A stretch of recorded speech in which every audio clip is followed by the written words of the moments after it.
Hello friends. Welcome back again on the I Have a Vision Academy YouTube channel, in short, I Have Academy. So in the previous classes we have completed the parliamentary committees chapter. उसमें एक और चीज़ छोटी सी बता देता हूँ. There is a ad hoc committee which is called privilege committee. ठीक है, तो ये privilege committee क्यों गठित की जाती है? Why this particular committee has been constituted? So it is a parliamentary committee itself, that's why it is a ad hoc committee.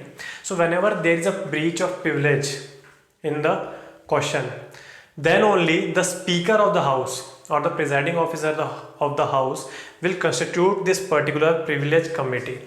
And who will be included in this particular committee?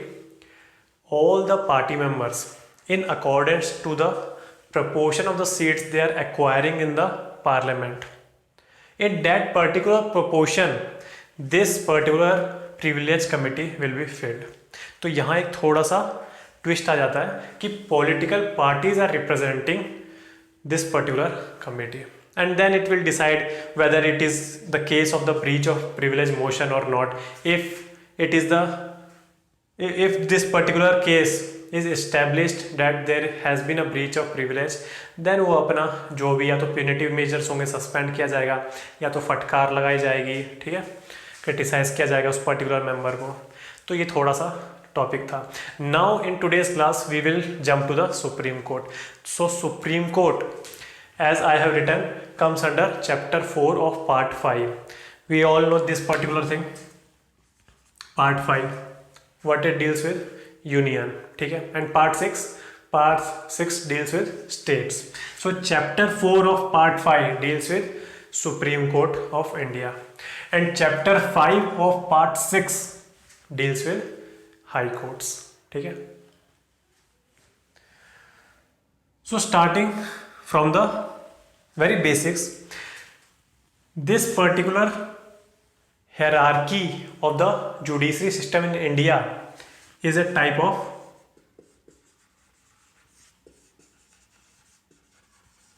unitary feature. Why?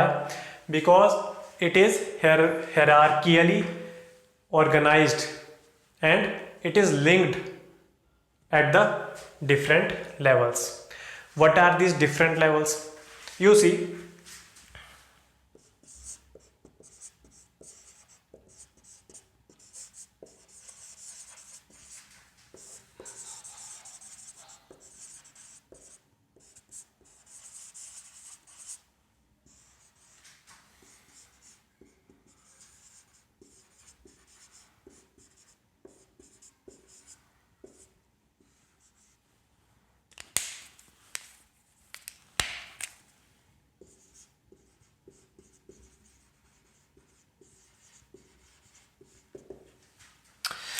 so this is the hierarchy of the judicial system of India.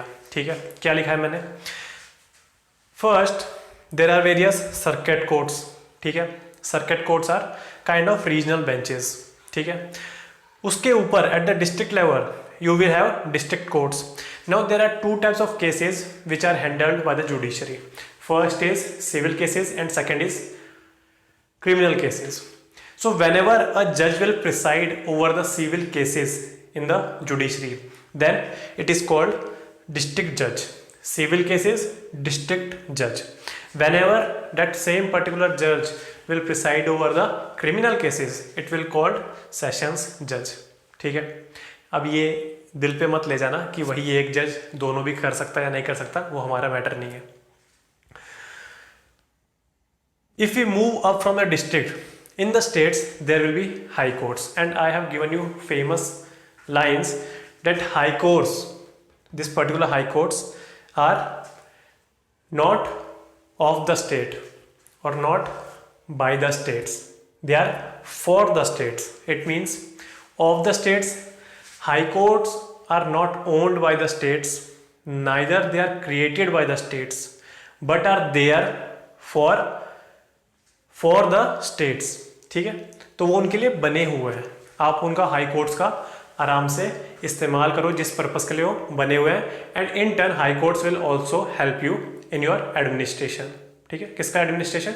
States का administration. So they are not of the state और by the state but they are for the state. तो high courts at state level we have 25 high courts. Which is the oldest high court in India? आपको पता है, it is Calcutta high court, ठीक है, कोलकाता में। और ये शायद से 1863 के अराउंड बना था, तो आप देख लेना। To of the high courts, अभी बता रहा हूँ, ये सब सुप्रीम कोर्ट में आपको मिलेगा नहीं, ये सब लक्ष्मीकांत में। Two of the high courts are under UNESCO world heritage site, ठीक है। तो ये कौन कौन से हैं? एक तो है चंडीगढ़ कॉम्प्लेक्स में हरियाणा एंड पंजाब का high court, that is in the UNESCO world heritage site. And second one is in the Bombay, ठीक है। वो एक बड़ा सा नाम है और वो अभी इंक्लूड हुआ था कुछ मुंबई आर्ट एंड डेको करके, तो आप देख लेना नाम जाके। So in short, as we are studying the judiciary chapter, so it is the Bombay high court. So two of the high courts are included in the UNESCO world heritage sites. Now you know, ये जम्मू कश्मीर का ये सब matter अलग रहने देना। मान लीजिए हमारे पास 29 या 28 स्टेट, जितने भी बोल लो आप, अभी काउंट करने पड़े जाएंगे। तो हमारे पास 28 से 29 स्टेट्स हैं, बट दीज आर ओनली 25, है ना।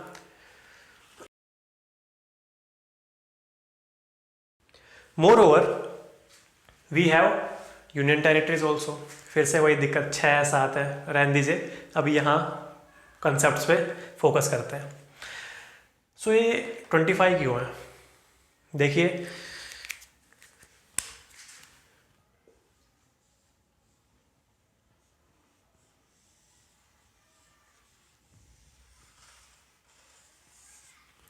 सो दिस इज अवर इंडिया, इधर है Andaman and Nicobar.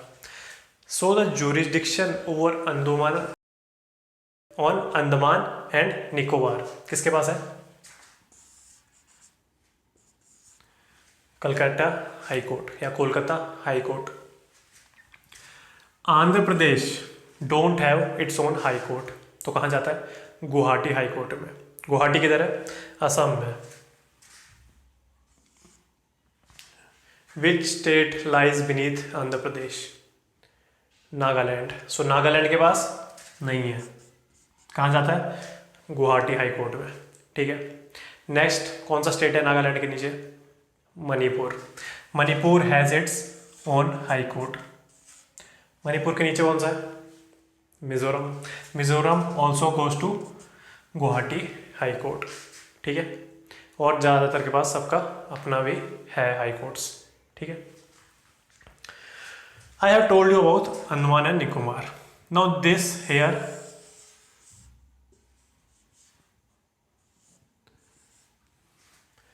Picasso drawing है, पर रहने दीजिए। Which UT rise here? Lakshadweep. So Lakshadweep किसके पास जाएगा? Kerala high court. Daman and Diu comes to Mumbai high court, ठीक है। चंडीगढ़ में, चंडीगढ़ का तो चंडीगढ़ में ही है, पर वो चंडीगढ़ का नहीं है, that is of Haryana and Punjab, ठीक है। Delhi is a special case. Delhi is a UT, union territory, but it has its own Delhi high court, ठीक है। अभी नई यूटी बन गई है लद्दाख, तो लद्दाख का भी हाई कोर्ट नहीं होगा, it will come under the jurisdiction of the Jammu and Kashmir high court, ठीक है। और कौन से बच गए? Daman and Diu and Dadra and Nagar Haveli are combined इन 2019 और 20, ठीक है, अमेंडमेंट हुआ था, आप देख लेना एक बार। So both come under the jurisdiction of the Bombay high court. So these are the high court section at the state level. ये सब आपको मिलेगा नहीं, बाद में मिलेगा लक्ष्मीकांत में, पर अभी बता दिया मैंने।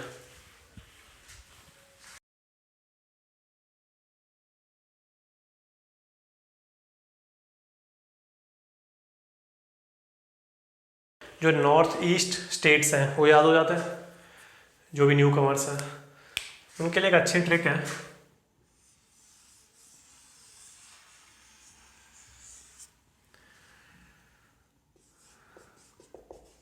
आंध्र प्रदेश सबको याद रहता है, इसमें कोई बड़ी बात नहीं है।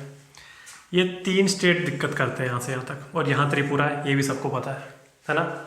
So we have a scheme, not a scheme, but a flagship program running in the India that is called Namami Gange program. We have all heard it. तो ये नमामि से ही याद कर लीजिए. अब बताने की जरूरत है क्या? बता देता हूँ.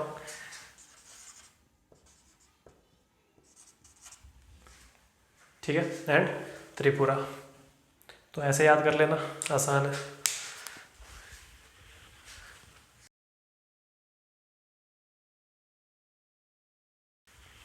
Now comes the Supreme Court of India. The Supreme Court is the top court in the Indian judicial system.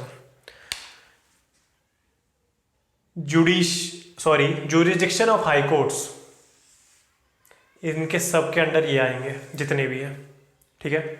All the 25 high courts comes under the jurisdiction of Supreme Court.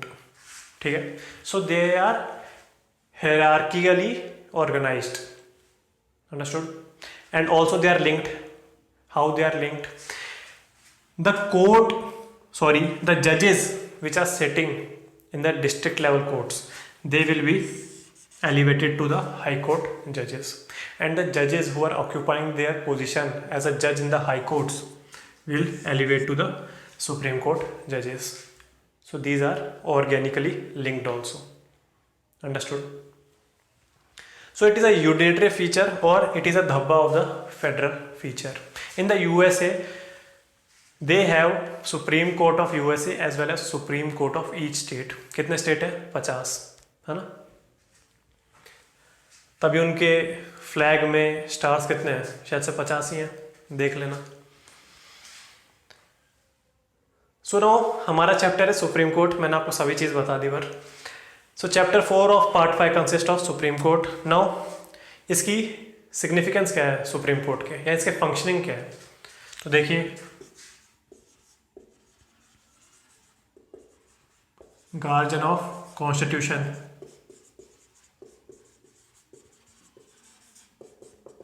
Protector of fundamental rights,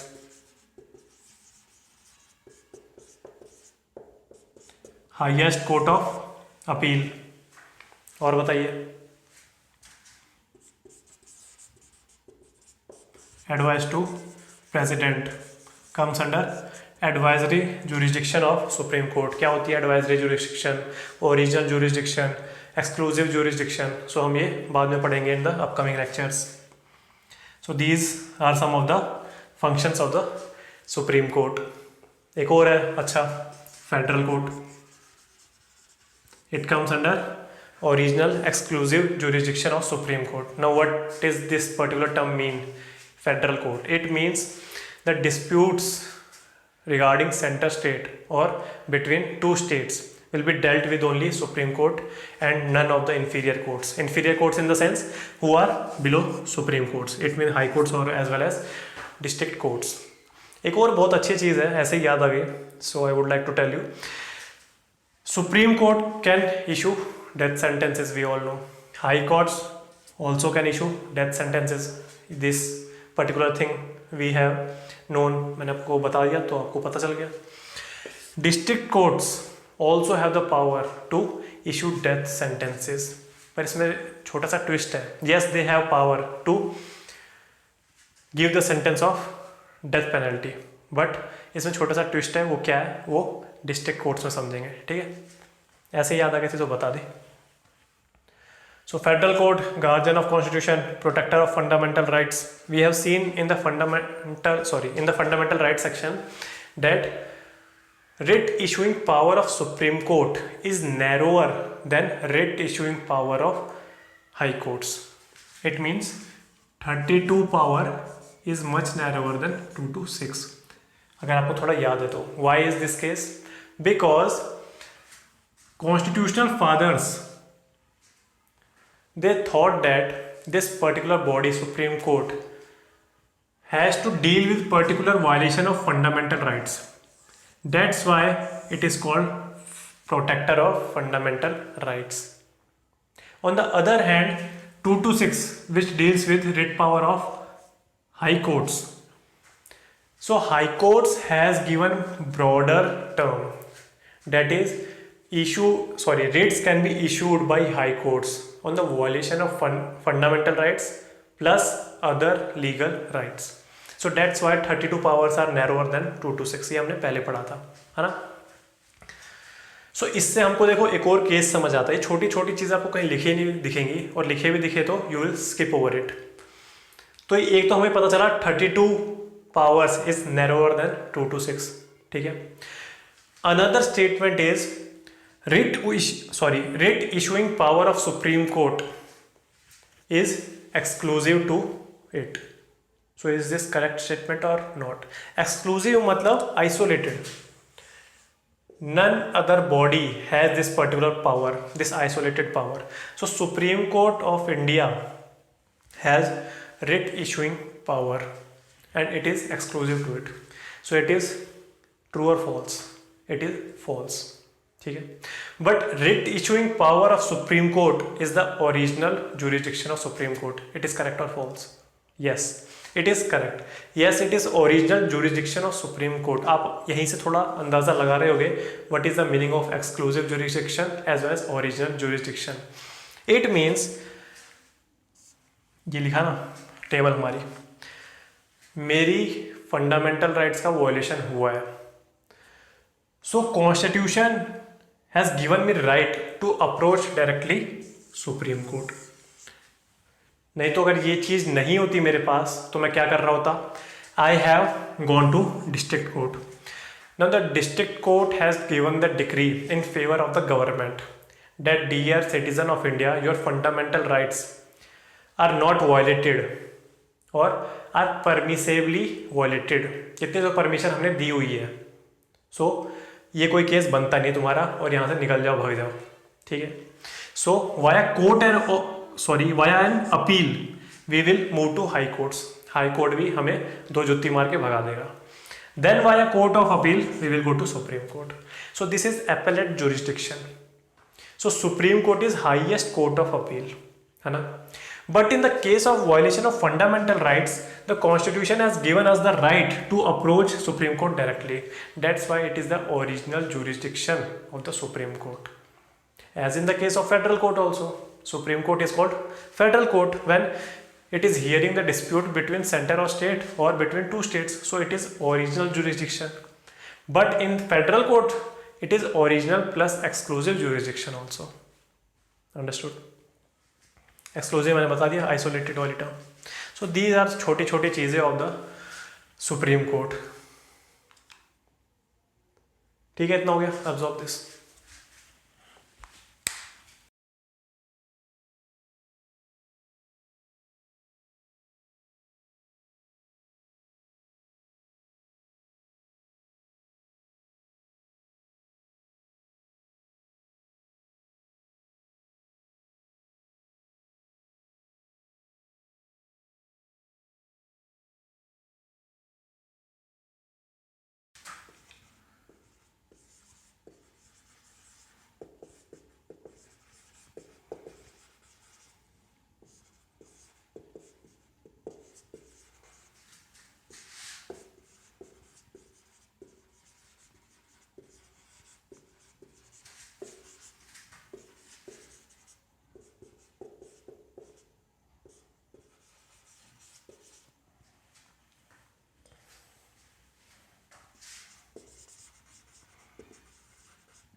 So qualifications of the judge of the Supreme Court.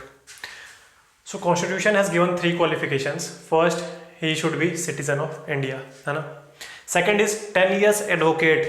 He should be practicing advocate for 10 years, ठीक है. और he should be a जज of high court for 5 years और अबव, ठीक है। And the third and the most important is eminent jurist. ये क्यों याद रखनी है? Because it is not there in chapter of high courts.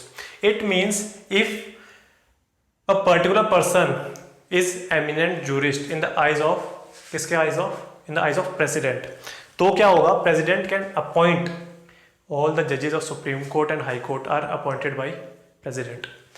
So the President can appoint that particular person as a judge of Supreme Court, and this particular qualification is not there in the High Court session. ठीक है, तो ये section जो हम high court पढ़ेंगे उसमें ये चीज़ आप याद रखना, ये बहुत बड़ी चीज़ डिफरेंस क्रिएट करती है दोनों में, ठीक है। अगर सिटीजन ऑफ इंडिया है और ये पर्टिकुलर चीज़ है तो बन सकता है कोई भी जज सुप्रीम कोर्ट का जज, और ये है एमिनेंट जूरिस्ट है बस, तो भी बन सकता है, ठीक है।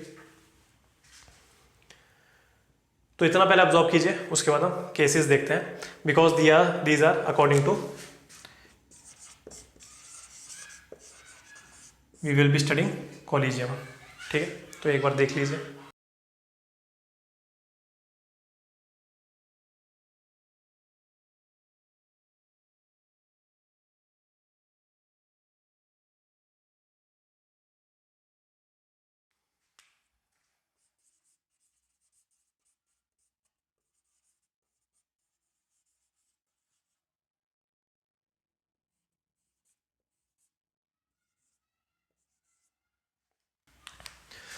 So now we will be starting the history of collegium. So in the SP Gupta, which is also called first judge's case, advocates on record को second judge's case and reappointment of judges को third judge's case बोलते हैं, ठीक है। So these three judges case are important with respect to the collegium system in India, है ना। सो जो SP Gupta का केस था, इस केस में क्या बोला गया, ये पूरी बात आ जाती है, कहाँ आ जाती है कि जो CJI द्वारा ओपिनियन टेंडर होता है, ओपिनियन दिया जाता है किसको? प्रेसिडेंट ऑफ इंडिया को, कि dear president, I am recommending you a list of the advocates as well as जजेस, so these have the potential to be a supreme court जज। तो then president will decide and put his seal on that particular list, और वो सारे बन जाते हैं supreme court के जजेस, ठीक है।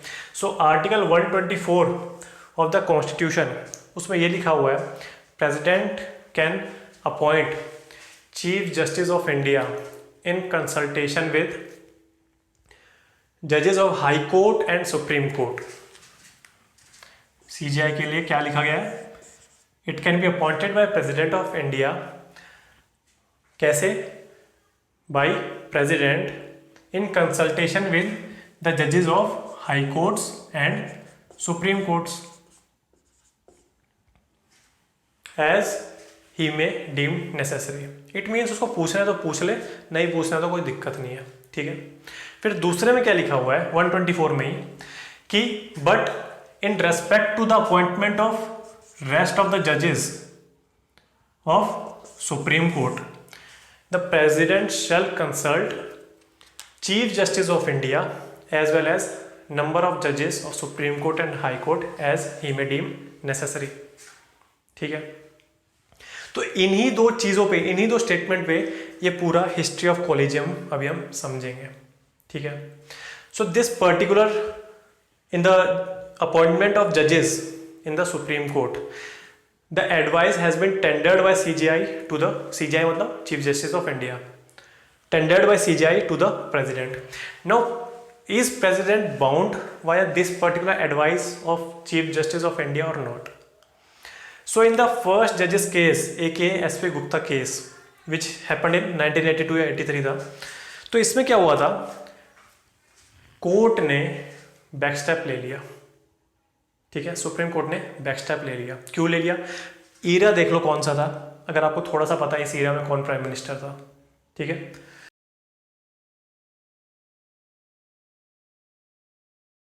So in this particular case Supreme Court declared that this particular advice which have been tendered by the Chief Justice of India, the President is not bound by it. Understood? It means particular consultation, this process, effective consultation should be taken place between the judges as well as President of India. But this particular advice which have been tendered to the President of India, he is not bound by it. Understood? Then advocates on record, aka also known as second judges case. इसमें क्या बोलता है? इसमें supreme court बोलता है, वापस से back step ले लिया अपनी पहले वाली जजमेंट से। तो इससे एक और बात क्या समझ में आ रही है कि supreme court can judicial review its own judgments also. ठीक है, सो वापस आते हैं एडवोकेट्स ऑन रिकॉर्ड केस में। इसमें क्या बोलते हैं सुप्रीम कोर्ट बोलता है नहीं, president can't do this particular thing in his discretion. Why? Because yes, there is effective consultation between Chief Justice of India and President, but the advice or consult tendered by the Chief Justice of India to the President is not the opinion of that particular person, is not the opinion of the CJI, but he is representing the whole of judiciary. So it is the consult of whole judiciary. So president is bound by it, but in reality it is a person only. Chief Justice of India is not a panel, it is a particular person, है ना? So as it is a person, Supreme Court clarified its judgment. Supreme Court in this particular case only held that, further बोल रहे हैं वो कि as this particular consultation or particular advice is representing whole of the judiciary, that's why Chief Justice of India should consult two senior most judges of Supreme Court. So now he is truly representing the consult of whole judiciary and president is bound by it. तो फिर एक ने सवाल खड़े होकर पूछा कि okay sir, we have understood your particular collegium idea, बहुत ही अच्छी अपने जुडिशियल एक्टिविज्म दिखाई है और एक कोलिजियम आइडिया अपने सेकंड जजेस केस में प्रोपाउंड किया है। ठीक है, बट क्या हो, जैसे प्रेसिडेंट को at the union level also have the power to send back a bill for the reconsideration of council of ministers. भाई president at the end of the day is the head of the Indian state, तो इतनी तो power दो उसे, या उसे नौकरी बना के रख दोगे? So Supreme Court further clarified that yes, President has the power to send back this particular list to the judiciary for the reconsideration, कि आपने जो भी नाम सजेस्ट किए हैं हमको वो अच्छे नहीं लगे, so you have to reconsider the list. But वही यूनियन लेवल की चीज़ वापस यहाँ इम्प्लीमेंट होगी. Once again the judiciary will pass this particular list of the candidates without any amendment, and now the president is bound to sign upon it. उनको ठप्पा लगाना पड़ेगा और भर्ती करनी पड़ेगी. ठीक है. Now in the third judges case 1998, which is also called reappointment of judges case, तो इसमें क्या होता है? इसमें बोलते हैं, सुप्रीम कोर्ट बोलता है कि भाई जो हमने पिछला कोलिजियम प्रोपाउंड किया था, we think it is not representing idea of whole of judiciary. So अब क्या किया जाए? अब ये करते हैं, chief justice of India will consult 4 senior most judges. He will consult 4 senior most judges in the case of admission of Supreme Court judges. ठीक है, अपॉइंटमेंट ऑफ जजेस, सुप्रीम कोर्ट जजेस. और अगर if you want to appoint a high court जज, then क्या करना पड़ेगा? आपको प्रेसिडेंट को बोल रहे हैं, आपको कंसल्ट करना पड़ेगा सीजीआई से, 2 सीनियर मोस्ट जजेस से of high court of supreme court, और किससे? Plus chief justice of that particular high court to which a particular जज विल बी नॉमिनेटेड. अंडरस्टूड? तो ये था पूरा समरी कॉलेजियम सिस्टम की. फिर जो आज का कॉलेजियम सिस्टम है मैंने दो तो आपको बता दिए और दो बहुत ही कम इम्पोर्टेंस के हैं, तो आप चारों एक बार स्क्रीन पे देख लीजिए अपनी।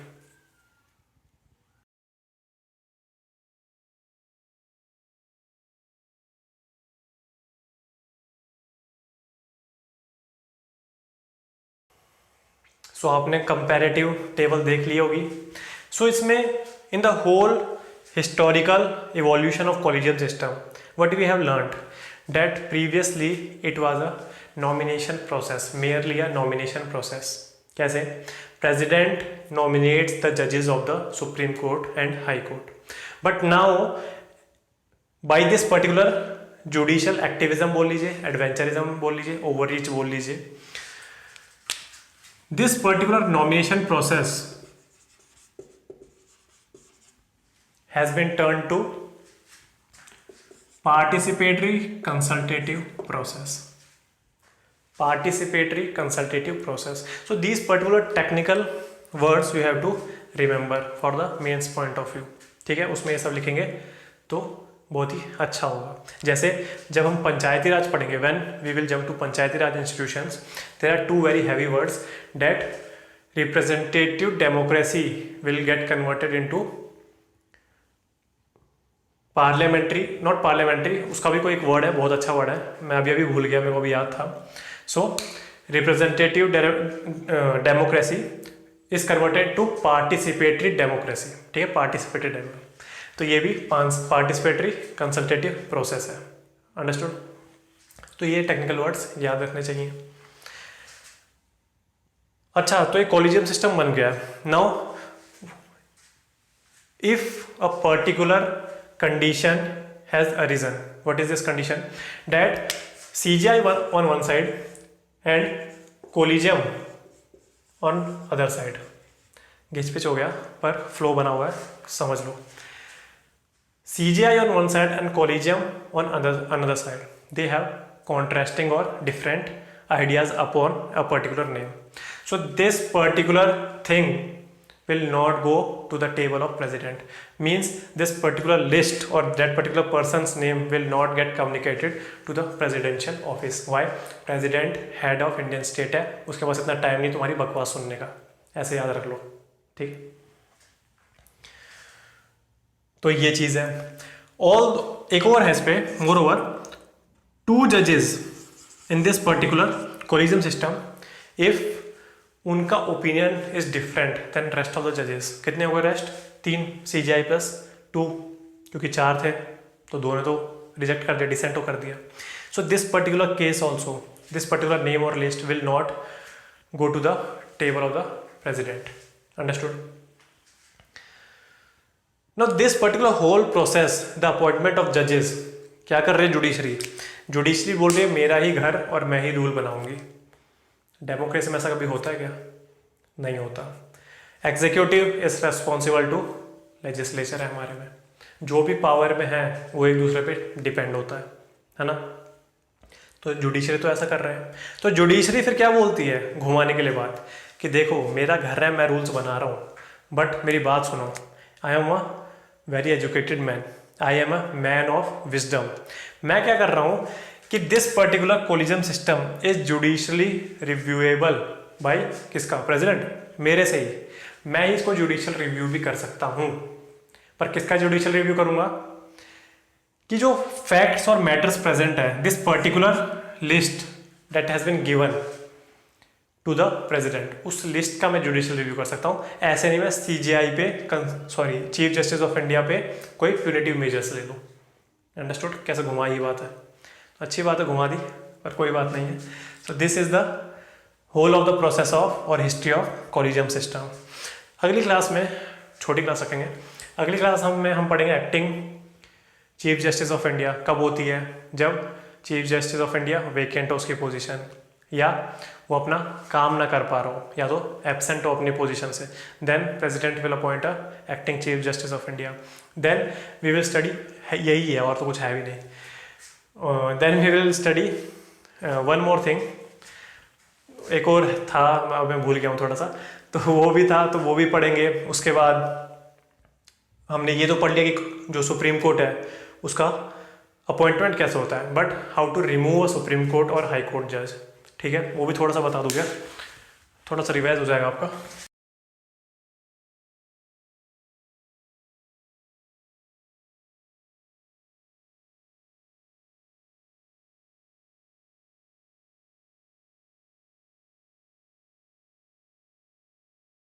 वो दूसरी टर्म थी शायद से एडिशनल जजेस, ठीक है। हाँ, रिमूवल की बात कर रहा था मैं। कौन रिमूव करेगा? President with the concurrence of parliament, ठीक है। सो कॉन्स्टिट्यूशन ने ये बोला है कि president with the approval of parliament will remove the supreme court and high court जजेस, but the whole procedure has been given in the hands of parliament. तो parliament ने पास किया जजेस इंक्वायरी एक्ट, ठीक है। तो उसने क्या बोला, अब this particular resolution requires assent of 100 Lok Sabha members और 50 राज्यसभा मेंबर्स, ईदर हाउस में ला सकते हो आप, ठीक है। फिर जो पर्टिकुलर हाउस में आई है, that acts as investigating house, और वो हाउस एक टीम बनाएगा 3 मेंबर्स की, वो अब अगली क्लास में देखेंगे। Then 2/3 present and voting plus absolute majority से पास होगी, ठीक है। Then this particular bill will goes to another house, same for another house, and then it will reach to the table of president, and then the Supreme Court or High Court judge will be removed. अच्छी बात क्या है कि in the 74 or 75 years of our independence there is no removal of Supreme Court or High Court judge, ठीक है, किसी का नहीं हुआ है। क्यों? क्योंकि किसी किसी का भी होने का ट्राई करते हैं, तो एक तो the procedure itself is very difficult, ठीक है। सेकंड मोस्ट डिफिकल्ट मेजोरिटी किसकी है? सबसे toughest removal of, sorry, impeachment of president, है ना। रिमूवल बेकार वर्ड है, इम्पीचमेंट ऑफ प्रेसिडेंट। उसकी क्या है? 2/3 total membership of house president की, देखना आप जाके, ठीक है। सो ये था पूरा रिमूवल का। तो अब इतना ही रखते हैं, और क्या करेंगे, ये तो मैं थोड़ा सा रिव्यू दे रहा था। तो अगली क्लास में मिलते हैं फिर से, सुप्रीम कोर्ट का चैप्टर लेके आगे पढ़ेंगे, एडिशनल जज पढ़ेंगे, acting chief justice of India पढ़ेंगे, एंड मच मोर। तो तब तक के लिए, if you are liking this particular content, please like this video, share it with your friends and subscribe to our YouTube channel. तब तक के लिए गुड बाय, जय हिंद।